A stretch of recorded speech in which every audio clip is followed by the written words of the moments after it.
Did you see this 6 minutes of the president at the Veterans Day observance? I did not.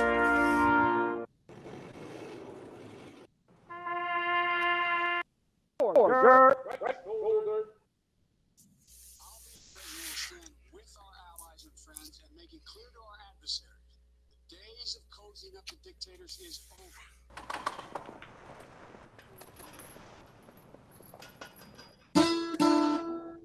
And I can't find a seconder usually when I propose this, but I don't care. I don't need a seconder. My own opinion is enough for me, and I claim the right to have it defended against any consensus, any majority, anywhere, any place, any time. And anyone who disagrees with this can pick a number, get online, kiss my ass. No representation is made that the quality of legal services to be performed are greater than the legal services performed by other lawyers. I'm Harry Steele, backwoods Southern lawyer. I got my partner in crime, Raines Russian, on with us today. How are things going out in Houston, Mr. Russian? Well, we're doing what we can. We just we hit a great milestone in the grand state of Texas and hit 1 million cases this week. That's fantastic. We're seeing an uptick here in Houston because everybody thought the pandemic was just over and gone with the election. And people been taken to the street. Well, now they're taken to the hospitals again, and we're looking at another surge. So other than that, pretty much the same. So Mr. Rip is not here with us today. He had some other business to take care of, but I think all the Veterans Day stuff really had him hacked off, and he thought maybe he needed a week to cool off. So I want to talk about this for a minute. As a student of history, I'm sure you know that Veterans Day is the observance of the armistice of World War I. And every president since when, Raines? Truman? Every president since Woodrow Wilson. Eisenhower has laid a wreath at the tomb of the unknown soldier at the 11th hour of the 11th day of the 11th month. And Trump showed up at 11:40. This is not only disgraceful, but completely and utterly unsurprising. This is a president of the United States who used veterans for nothing more than a dog whistle to whoop up nationalist hatred and everything else. Veterans, you were used, not just by every president you've ever served, but this president as well. Whereas fellow veterans have been used for years, decades, centuries to fight wars, not for themselves, but for others. And, well, he used you as a prop this year. You were nothing more than a sock puppet to the president, just so you know. I really like all this pumpkin stuff. I think it's very timely. Yeah, you take someone that's not only big-headed, but orange, it all kind of just falls into place in October, doesn't it? So more than 150 Secret Service agents are either out with COVID or quarantined because of all these rallies they've had to do. You know, they send a go team to go, advanced team, sure. Advanced team. So these guys, everywhere he's going, there's somebody there days ahead of time working security.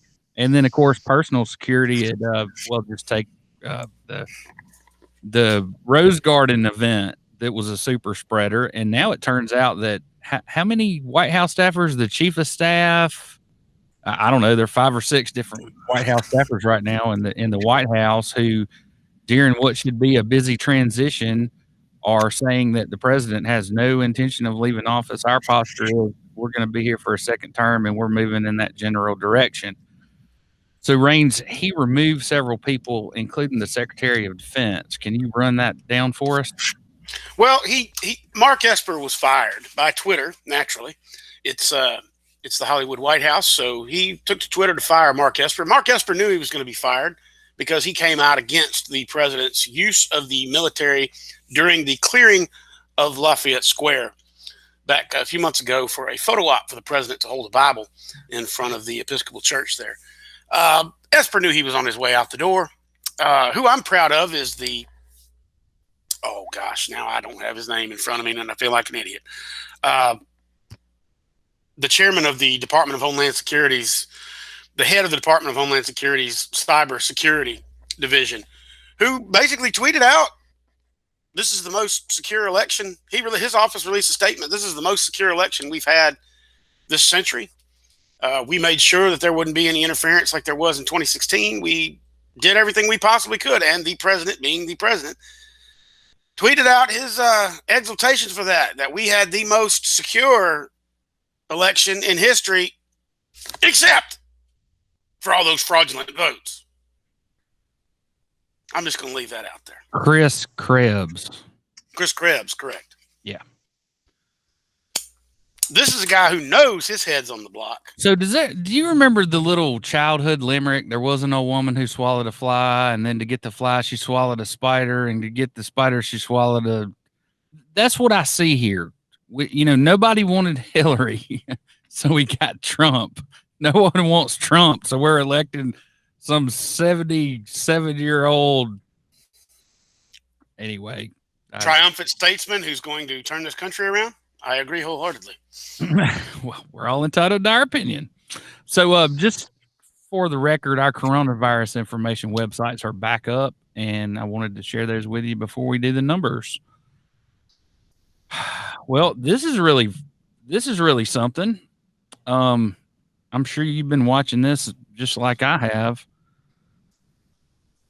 10,500,000 confirmed cases globally, with 242,000 deaths globally.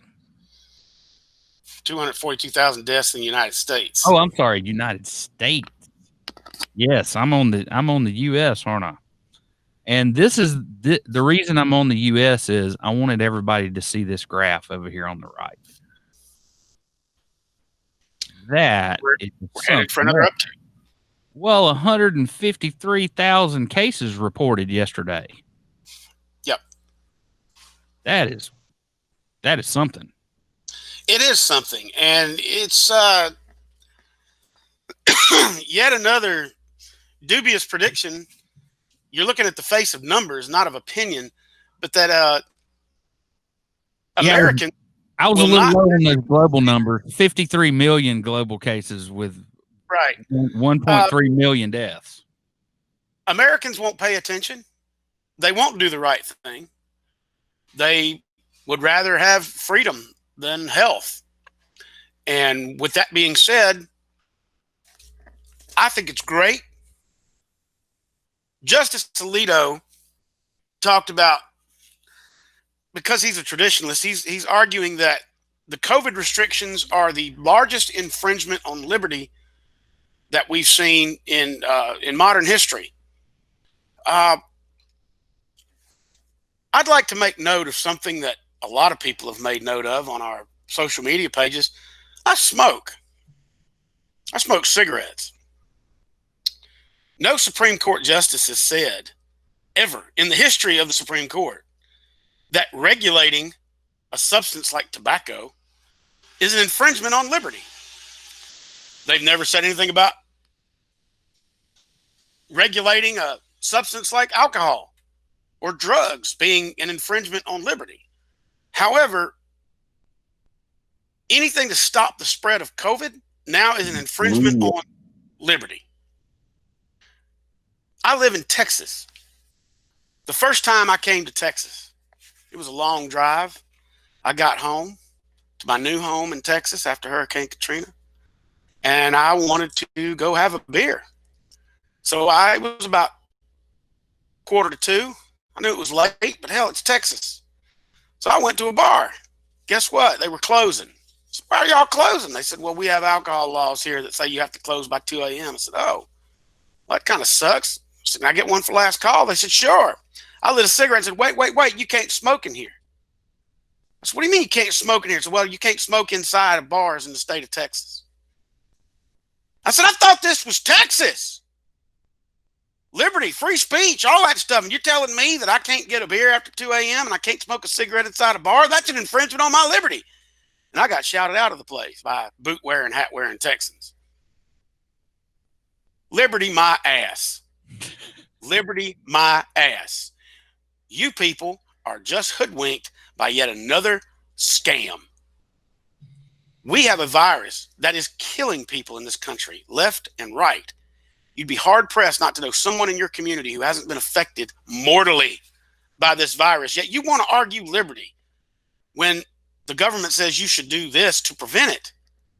They're not talking about fining your business for allowing people to be in there without masks, as they do with cigarette smoking on the state level. They're not saying that we're going to regulate what you can and can't do with your products based on mask wearing, like they do with alcohol in every state. Liberty, my ass. So state numbers: 213,617 cases in Alabama with 3,231 deaths. Looks like yesterday we clocked in right at 2,000 new cases and slightly above 2,000 yesterday. Yeah, we had just about 5,000 in the state of Texas yesterday. Yeah, not bad. Well, let me get back to my map here, presentation, and we'll talk a little bit more about numbers. So Tuesday, we had 140,000 new cases in the country. Wednesday, 153,000. Thursday, 163,000. And today's Friday the 13th. I'm going to say it's going to go up another 10,000 people today, Rains. Oh, shoot the moon. A math guy. Shoot the moon and go with Jason on this one. It's going to be 200,000. I sure hope not. Harry, let's look at real quick before you advance that. Let's just look at populations. How many people are in the state of Alabama? I'll answer it for you. It's about, give or take, 4 million people. Yeah. To give you an idea of how big the state of Texas is, there's 3.9 million people in Harris County, Texas, where I live. And there's a couple of, 8 or 9 big counties like mine in the whole state. There's close to 80 million people in the state of Texas. You know how many people there are in Iowa? A million. Iowa's got about 2 million. You know how many infections they had yesterday? They beat Texas, Alabama, and California. They had 9,000 new cases yesterday, just in old Iowa, out there in the cornfields. Did they have a Trump rally there? Of course they did. 15 days ago. Of course they did. Of course they did. So Alabama, last week we showed this infographic, 200,000 infections in Alabama as of last week, and Governor Ivey relaxes the safer at home order. I think the bigger question here to talk about that slide is, who the hell is that pituitary giant that's standing at the podium? That's our future governor, dude. That's our Secretary of State, who has been I all didn't realize he was 7 foot tall. Hell yeah, he's a banana hand. You go to shake his hand, it's like grabbing a damn baseball mitt. Which is huge. But anyway, he's probably going to be our next governor, and let's hope so, because the other alternative is Will Ainsworth, our current lieutenant governor, and he's just, he came out swinging for the fences. We need to do something about coronavirus, and then his masters at the business council told him he better straighten his ass up, and he's been singing their tune ever since. So while we have this major pandemic going on, Mobile's open for business with the Greater Gulf State Fair. And of course they have whatever social distancing and all that bull hockey, allegedly. While at the same time, Pensacola issues a state of emergency over COVID-19 after hospitalization spike. So in this little map just shows you between Pensacola and Mobile is the entirety of Baldwin County. Pensacola Mayor Robinson has declared a state of emergency over COVID-19 in the city after daily hospitals from the virus spiked to 78. That's people on ventilators, people, not just people sitting around the hospital getting their damn temperature taken. So let's talk election stuff a little more. There's very little to talk about at this point. Well, let's talk about what's going on in Georgia. There was a glitch in their software. Everybody's making a bunch of hay about it. What do you know? Glitch in their software. There wasn't a glitch in anybody's software anywhere. There was one small glitch in Michigan, all right, that accounted for about 1,000 votes, and it wasn't the software's fault. It was human error, absolute human error. The software that everybody's talking about is is the Dominion software system, which provides voting tabulation tools about half the states in the United States. President Trump and his camp have been absolutely promulgating this myth that that software system deleted millions of votes. One of the things that the current sitting idiot in charge talked about was that he said OAN, this right-wing, borderline white supremacist news outlet, said that they had data from a report released by Dominion Software, which said there were millions of miscounted votes. Well, they said that they had this report from the Edison Research Foundation. Well, the president of Edison Research Foundation says we have no evidence of any voter fraud, and they've never released any report. And the Dominion has released that we didn't have but a few small glitches, and they were operator error. This entire election fraud debate is moot. It's ridiculous. And honestly, if you are trumpeting and what's a better word? If you are parroting those same opinions, you just look like an idiot. You look like a person who's not intelligent. But then again, most of the people that are parroting these things aren't very intelligent. So as far as the election goes, the election's over. The nation voted. President Trump will not be President Trump after January 20th. And that's that. I want to talk a little bit about, I want to circle back to Supreme Court Justice Alito for a second. You good with that? Yeah, sure. Okay. So do you remember, so I'm going to do a little legal history here. The courts in the United States since our founding have, through different rulings, decided that corporations, which are a legal fiction, are treated as a person under the law. Okay. And they stretch this blanket so far that they came up with the Citizens United decision, and I'm sure you're familiar with that. So I want to watch a little, just a little bit of this video so you can see what I'm talking about with Justice Alito. And this is the President Obama's State of the Union address immediately following that decision. A century of law that I believe will open the floodgates for special interests, including foreign corporations, to spend without limit in our elections.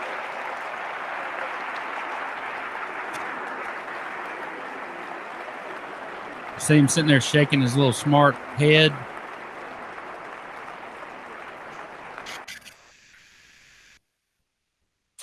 Yep. He's on the court for life. I have never agreed with lifetime appointments. I have never agreed with unlimited. I believe in term limits. I do not believe that elections are term limits. I believe without effective term limits, we are going to have effective American-style corruption in place for the next century. So I would agree. All right. So let me, and I know you're not prepared for this, but I want to share one more little video. It's a part of a video. And the lies which our poor people have been exposed to in my lifetime are just beyond anything which you think reasonable people could accept. But they did. That is when I think I became instinctively a correctionist. Who does that sound like? People say that a writer sees the future. That's not true. A writer doesn't see the future. A writer sees the present. Ladies and gentlemen, Mr. Corbett. All right, let's get going.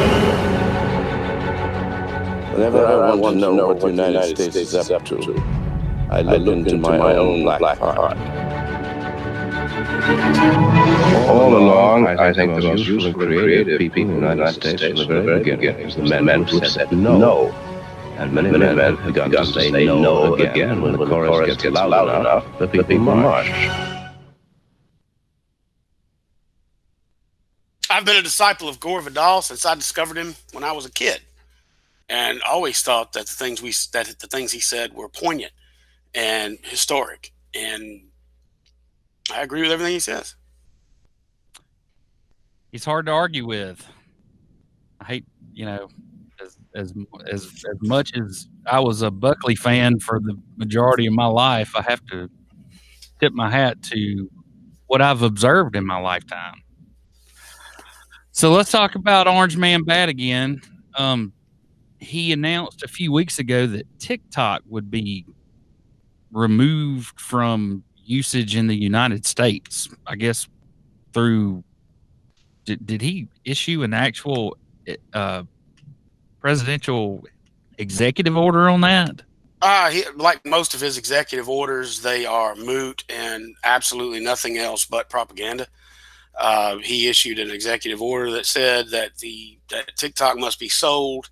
The American operations of it could not be held by an American company. Yet, I think he scribbled it on a cocktail napkin and just signed his name to it because he didn't run it past the White House counsel's office, who said you can't regulate that kind of thing. So, along those same lines, and this is from Reuters, across the pond, they're supposed to, of course, I know they're typically more liberal over there, for lack of a better word, but Trump bans U.S. investment in companies linked to the Chinese military. And a few of those are traded on NASDAQ and the New York Stock Exchange. Yeah, a couple of was one of them. And basically the Chinese telecom company, which this is an overreach. This is flag waving, ridiculous overreach, and it will be overturned by the incoming administration for no other reason in that this is, when you study economics in your freshman year in college, you learn about what the difference is between free market and centralized economies are. This is very pro-centralization, and the United States is a banner free market economy, and the market won't stand for it. This will be overturned, I'm relatively sure. Well, as a tradition on this show, we usually take the opportunity on Friday the 13th to highlight malfeasance in law enforcement around here. But because of Mr. Rip's absence today, we're going to hold off on that until next time. But I do have a little story I'd like to update everyone on. You'll recall the sheriff of Baldwin County revoked my security pass once on the word of a bunch of yahoo elected and appointed officials here in Bay Minette. And the second time after I filed a writ of mandamus on Mr. Rip's behalf and drugged the sheriff into court over not saying he was not going to enforce Governor Ivey's safer at home order, to telling everybody to come on down to the beach. So I filed an ethics complaint against him on June 2nd. I got a letter back today saying the Ethics Commission's jurisdiction is invoked with a public official or public employee has used their official position or office to obtain personal gain for themselves, a family member, or a business with which they are associated, or there was some intent to corruptly influence a public official or public employee. So because I'm just some lowly attorney, they don't have any interest in it because he didn't profit in any way by using his position to intimidate a member of the Alabama State Bar. Let that sink in for a second. The Ethics Commission sent me a letter months after I made the complaint saying, please inform us how HM benefited personally or was corruptly influenced in his actions towards you. Well, hell, did they not read my complaint? So there you have it, your Alabama Ethics Commission. So sounds like they're more get they're ready not for concerned with ethics. fireworks. So I went up to Montgomery on Monday And I went around to the Ethics Commission and I asked them for a listing of all of their commission members, because Mr. Rip also got word that all of his complaints that he filed against members of North Baldwin Utilities, the city attorney of Bay Minette, the several board members, and the mayor, their jurisdiction is limited to a 4-year look back. So they're saying because the action that North Baldwin Utilities took that may have been corrupt happened in 2013, they've completely negated the fact that I pointed out in my complaint that the last payment made to the family trust they bought these bungalows from down at Stillwood Country Club, that last payment was made in July of 2019. And more importantly, every public official in the state of Alabama has to fill out a statement of economic interest. In that statement of economic interest, you have to disclose to the state of Alabama Ethics Commission any stocks you may own, who you owe money to, who your kids work for, whether your parents are still alive and own a company. Gifts of value of more than $25 have to be. That's got to be reported by the person that gives it to you. They've even solved that for the elected official. So if you're the person that gave them the money and you didn't report it and you were a lobbyist, you're in trouble and you can't be a lobbyist anymore. But the $25 thing really doesn't concern me so much as $816,000 that nobody really seems to care went for something that was totally inappropriate and had nothing to do with economic development and have not been used for economic development since the day they were bought. So there. Far from done with these guys. So you want to talk ethics? Sure. Let's talk about our new senator. That goes from a conversation about ethics to a conversation about sense real fast. Like 50 Cent or like common sense. Common sense. The man that you as Alabama have elected to serve as your senator just left. When you get elected to Congress, they have what's called a freshman orientation for you. Just like when you go to college. They don't just throw you into college and say, congratulations, here's college. They tell you how to use the tram and where the bathroom is. Right. How to use your student ID card to swipe for this and that. Orientation, literally. It's literally to show you what's going on. Well, they have a freshman orientation at Harvard Law School every year for incoming freshman congresspeople. Excuse me. And it's basically meant to explain to you, this is what you're going to be doing as a congressperson. This is how you get office furniture. This is how you pay your staff. This is literally the basics of how to operate in Washington. They give you a brief rundown of how Congress works, because believe it or not, a lot of people that get elected to Congress haven't the first clue about how Congress works.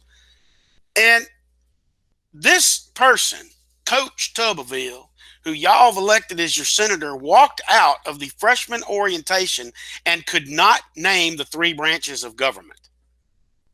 He incorrectly named it the Congress, the Senate, and the executive.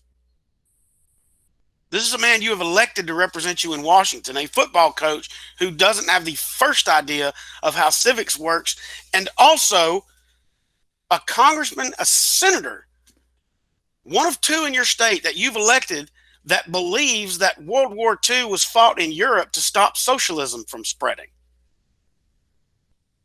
Let that sink in. If you've ever wanted to know about hot air, if you've ever wanted to know about just the incredible fountain of bullshit. It's the Palin Trump. It's all about celebrity. It's got nothing to do with substance.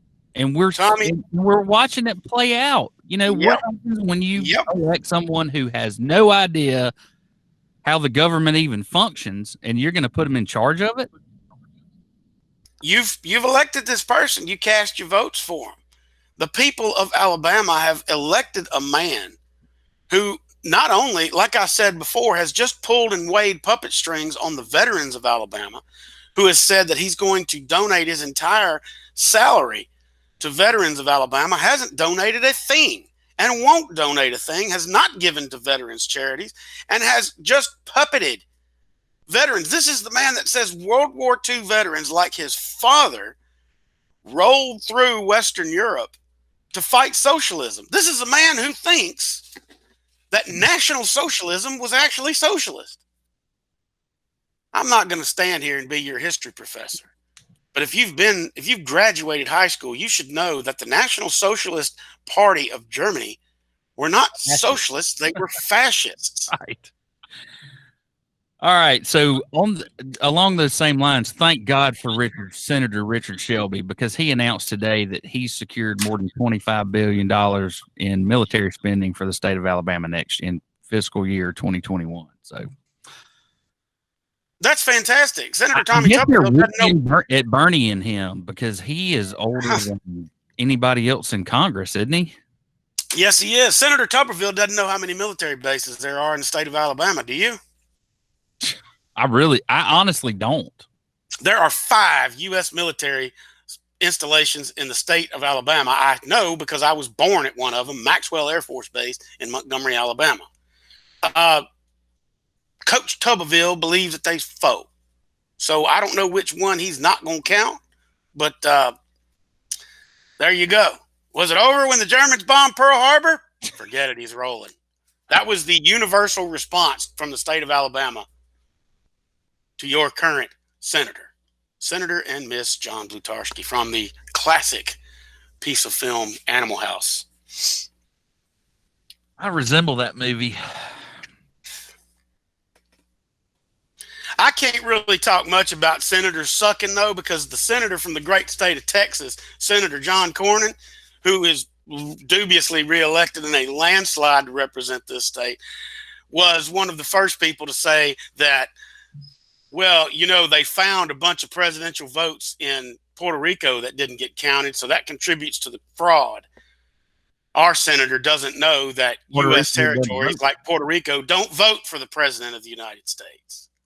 That's a little detail. We need not worry about that. So, yeah, that's just a little slip up by a long-term line of the Republican Senate. Okay, that long tweet that you shared yesterday about professional wrestling.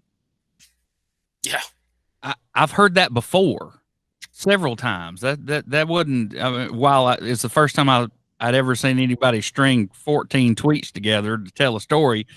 I was familiar with that. Can you expound on it a little bit? Well, in professional wrestling, and let's talk about something the people of Alabama really understand. Professional wrestling. It's all an extremely well done production.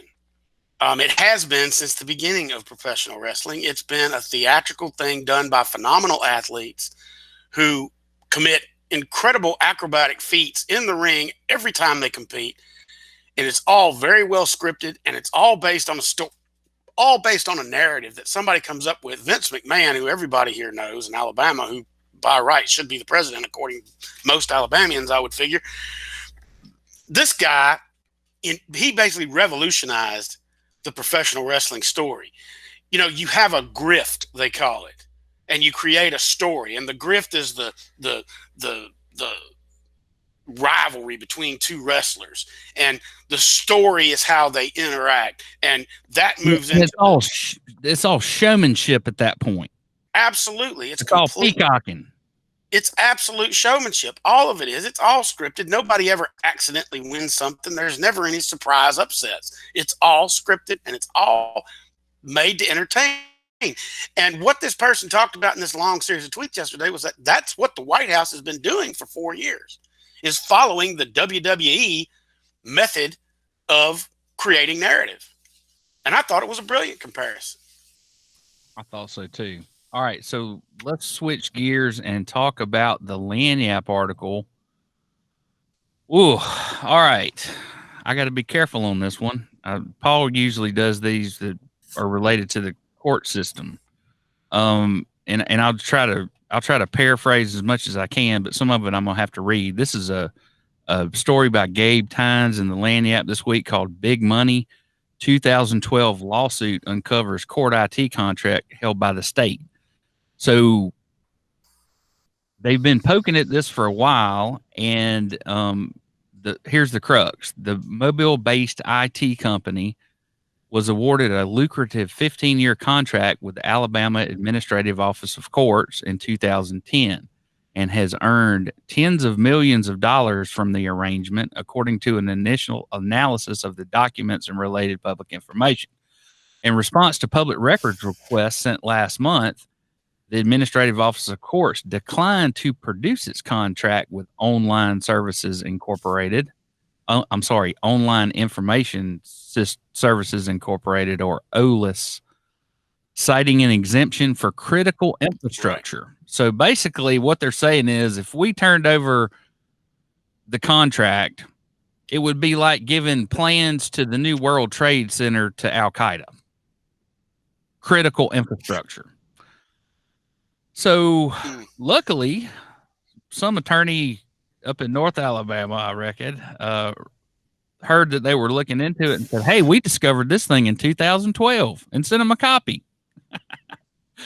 So anyway, the AOC's most recent annual report for fiscal year 2018 noted that more than $62.9 million was generated through Alipay, meaning OLIS is earning at least $2.5 million based on the 4% fee arrangement. Additionally, the contract states that OLIS shall retain 33.3% of all fees, compensations, and revenues received from authorized users, special authorized users, bulk data consumers, and web service customers. So here's what happens. The state of Alabama did not have the wherewithal or the will to create their own system, electronic system with the court system. So this group came in and did a pilot program in 4 or 5 counties. And then even though it wasn't fantastic, they were awarded a no bid contract. Now you got to remember, Steve Windham was our lieutenant governor, Republican. Guess what his number one shtick was?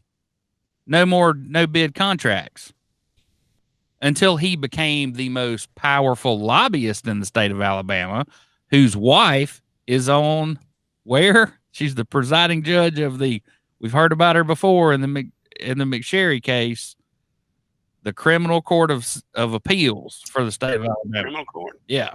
That's right. And he is 1/3 owner of this company. So there's a system at the courthouse. The clerks in the courthouse actually scan everything in, and the information is then Alicorp's intellectual property. To save me time and money, I pay for a subscription service, about $150 a month, is my recollection. So of that money does not go to the state of Alabama. Some of it does, but 1/3 of it, Alicorp gets to keep. Not Alicorp, Owen. So that's how all that works. And you can say what you want to, but I think they're onto something. I mean, can you imagine a situation where the former lieutenant governor, who is the lobbyist for Alabama Power Company and everybody else with 2 nickels to rub together around here, gets a no bid contract that's a secret, and his wife is part of the court system? So I think that pretty much speaks for itself. Lanyap's onto something. So, Rain. Yes, I do believe that that's correct. Let's talk about the cover story here is Oak Lawn Cemetery over in Mobile. And they're doing Lynn Oldshoe is doing a series about the people that are buried at Oak Lawn. But what caught my attention were the number of veterans that are buried there and the fact that the damn place is a disgrace. Overgrown. So overgrown that it'll cost the city $100,000 this year just to get it under control and get it looking presentable once again. So how about this, Range? The state of Alabama is going to have to send back $1 billion if they don't spend it by the end of the year in coronavirus funds. What the hell's going on? I don't know. I thought we didn't have any masks. We didn't have enough. Hell, let's build a new hospital if we got $1 billion laying around. Are these people morons? How about we spend some of it? Yeah, pretty much. I mean, you don't want me to sit here in Texas and talk shit about the people of Alabama. Don't worry. In a couple of weeks, I'll come to Alabama and do it. But, well, it strikes me as, you know, after Hurricane Katrina, we had a lot of money in the state of Mississippi that came in, federal programs, FEMA and whatnot, to help rebuild the state. And come 5 years later, there still wasn't a lot of it spent. And people were asking why. And we got up there and we got a governor up there that knew how to spend it. And sure enough, we got some of it spent. But there was still a lot of it that didn't get spent. People will still wanted to know why. You know what the people of Alabama want to know? When does Coach Tuberville get on TV next? I think that speaks volumes. So I do have some good news, or some, yes, I'd say it's real good news. Do you know who Ms. USA is? A woman from Mississippi, isn't it? A black lady from Mississippi. Sure is. You better believe it. First one from Mississippi. Good looking thing. Yeah, well, that's assumed. She won Ms. USA. So, Rain, you got a Parler account? Yeah. No, absolutely not. Okay, so let's talk a little bit about Parler. Sure, let's talk about Parler. So it was designed to be a place of free expression for conservatives. And, of course, this one guy tweeted, pretty much all of my leftist friends joined Parler to screw with the MAGA folks. Sounds like you, Rains. And then this other guy says, well, I got banned from Parler. So and those are on Twitter. So what do you know about Parler? Why is everybody jumping off Facebook and Twitter? What's the appeal? It is, as of now, basically unregulated and unmoderated. It is fast approaching a vehicle for white supremacy in this country. And the people, let me just encapsulate this the way I love to do. There was a preacher, and he was a fire, brimstone, old school tent revival preacher, and he went to the First Baptist Church in Birmingham and said, I want to get up on the pulpit and I want to talk about how God is going to smite the gays. Board of Deacons said, no, we don't do that anymore. Sorry, we just don't. We promulgate love. We stand on discipleship. We don't preach hate anymore. So he said, well, this is for y'all. I'm going to go somewhere else. And he finds a little storefront church, all right, just outside of Dothan. And he goes in to meet with the director there and says, I want to get up on your pulpit and preach the word of God, that he is going to erase all of those who would say that we are not superior. Storefront church director says, wait a minute. You're not going to come in here and talk down against minorities. You're not going to come in here and preach Jim Crow. You're not going to preach none of that in this church. I don't care who you are. So the dejected preacher leaves, and he's walking the streets. He finds a street preacher, guy standing on a milk crate just outside of Fairhope City Square. And this street preacher saying, and the Lord shall come down upon thee with great vengeance and furious angers, those who attempt to poison and destroy my brothers, and we will wage fire and brimstone against all of that, all of these things. And this preacher says, my, thank you, God, I finally found someone that I can get up and preach with. And the street preacher says, hang on a minute, buddy. I heard about what you said to the First Baptist Church deacons. I heard about what you said to my friend, brother so-and-so over in Dothan.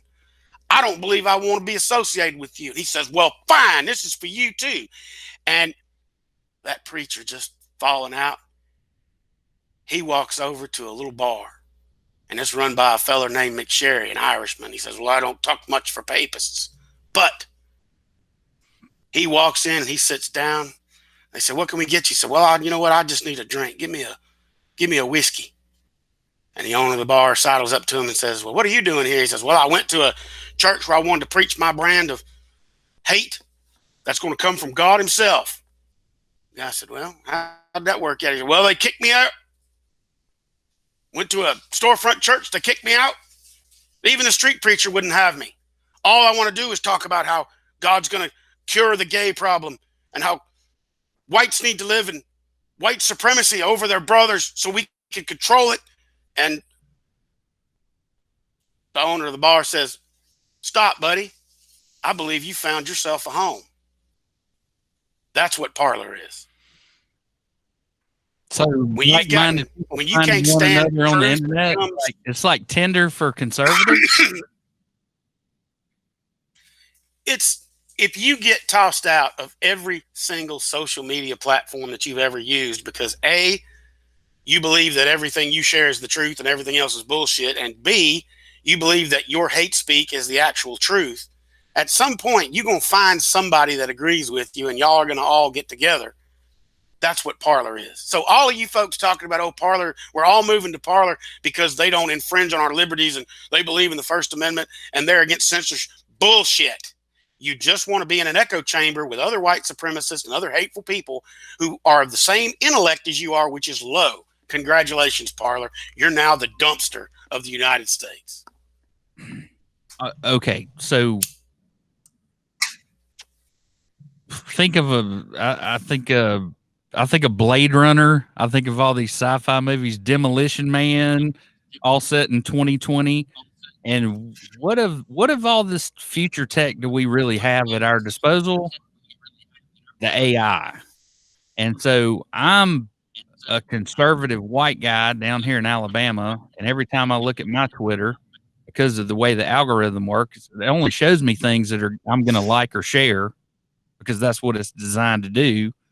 I'm looking at a totally different Twitter than an inner city youth in Portland, Oregon. They're seeing the completely different news feed. So the one thing I would caution everybody about is getting your news from one source. And Raines and I have talked about this. Hell, I'll go read Al Jazeera. I'll read anything that's out there so that I can decipher the bullshit for myself. What do you think? These people that are migrating to Parler and all the people that you hear and read about on a regular basis, friends of yours, family members, who say, I'm tired of all the fake news. I'm just going to keep going down the line until I find news that I agree with. Sooner or later, you're going to end up at McSherry's bar. So because if all of the stuff that's true, you stop believing, you're going to start believing things that aren't true that you've gotten through propaganda machines. Twitter, Facebook, and everything are not the voices of the U.S. government. They are the voices of America. And Americans and they are collectively, we don't 70 million people voted for Donald Trump. Individually, Americans are real smart, but when they get in large groups, IQ goes down exponentially. So there's one more thing I wanted to talk about. It was the Damn the Torpedoes. Rob Holbert's editorial this week was all about whether or not you trust the Army enough to take their vaccine. Are you going to take it, Rain? I got to tell you, any vaccine distributed by the United States military, I will not take, nor will my family take. I am not an anti-vaxxer. I believe in the power of vaccines. I believe in the error margin in vaccines. I know that happens. I know that when, we had Gerald Ford said, take the swine flu vaccine because he feared another Spanish flu outbreak. There was a good patch of those vaccines that were developed that went bad. And some of them didn't have enough antibodies to kill the virus that was in the vaccine, and people got infected and got the shit replacement disease, the Guillain-Barré or whatever it's called. Guillain-Barré. I believe that those things happen. Yeah, I believe that those things happen. Am I ever going to take a vaccine administered by the U.S. military? Absolutely not. No. For one thing, the Pfizer vaccine that everybody's talking about is real close. It's real close But even Pfizer says we're not there yet. We're at 90%. That doesn't mean it's ready. That's like playing 90% of a football game. It ain't over till it's over. And I'm here to tell you, one, we are not equipped as a country to distribute a vaccine on a massive scale yet. I don't care if the military is involved or not. And two, if a soldier comes to my house and says, take this shot, I'm going to close the door. I'll go get a shot from my doctor.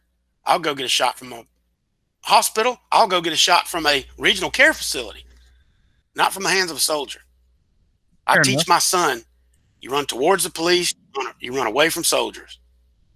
Everybody in the military, everybody that's a veteran can get on their bully pulpit and talk about what a heel I am, another wrestling term, for saying something like that. But I'm here to tell you, when there's armed soldiers in the streets carrying live ammunition, you don't want to be near them. Get away from them. That's right. They're there. If there's an armed soldier in my doorstep, you don't want to approach them. Well, dude, I'm kind of at the end of my rope. What are you doing? It's a beautiful damn day in Alabama. I mean, it's like 60 degrees this morning. Low humidity. I think we're talking high of 72. I'm about to get outside. Well, I'm sitting in the garage doing what I always do. And as many people have said, sitting and exercising my constitutional right, sit and smoke in my garage and contribute to my own health while I preach about other people needing to fix theirs. What I got to say to that is that right there, pal. And, I'm feeling good about my election, Colin. I'm feeling good about a lot of things today. I'm going to enjoy the weekend. All right. Well, one more time, thank you to all the veterans who have done so much so that you and I can sit here and berate people on the internet. And the least you could do is clean up the cemetery. Yeah. I mean, if nothing else, people along the Gulf Coast ought to get together and do something about that if Mobile is not willing to, because that's shameful. Truly shameful. All right. Well, everybody have a good weekend. And Raines, I appreciate your time. I'll see you next time, buddy. Of course and always.